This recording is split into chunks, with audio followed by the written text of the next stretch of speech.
Hello, this is Julian.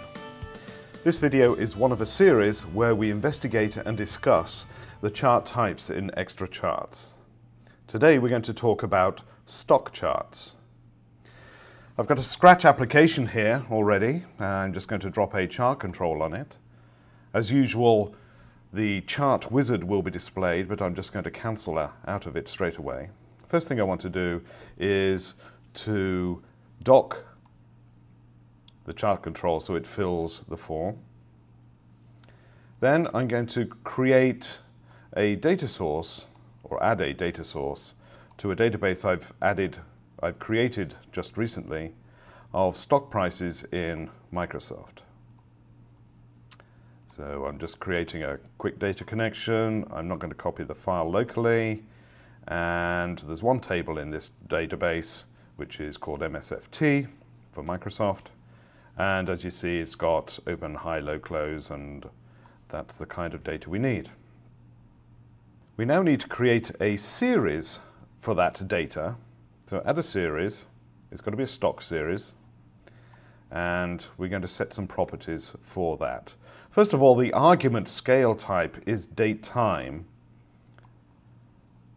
In other words, the x-axis is going to be a series of dates. I have a 30 days worth of information about Microsoft here. And I need to set the data member for that particular set of dates, which I've called trade date. That's the field in the table in the database. And the value data members, we need 4 of them.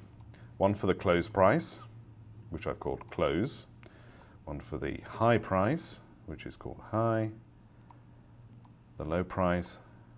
And finally, the open price. And let's call this series something like Microsoft stock. And we're done. Now the next thing we ought to do is actually populate the chart with the data in that particular table. And there we have it. Notice the y-axis is very elongated, so all the data is appearing at the top. Really, we could limit the range of the y-axis to be between 24 and say 30. So let's do that. So the y-axis, open it up, and the range of that axis is going to be between, shall we say, 30 and 24. There we go. The labels along the bottom, we ought to fix those a little bit. Say the angle set to -45 degrees, so we have that nice little slant kind of thing. The labels up here, the series labels, are overlapping, so let's set the resolve overlapping option to true, and let's space them out by, say, about 5 pixels. And maybe this particular legend ought to be set somewhere else, so we have more space for the graph. There we go.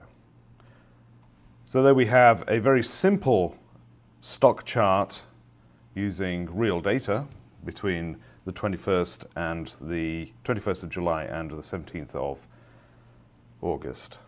So that's how to create a simple stock chart with extra charts. Until next time.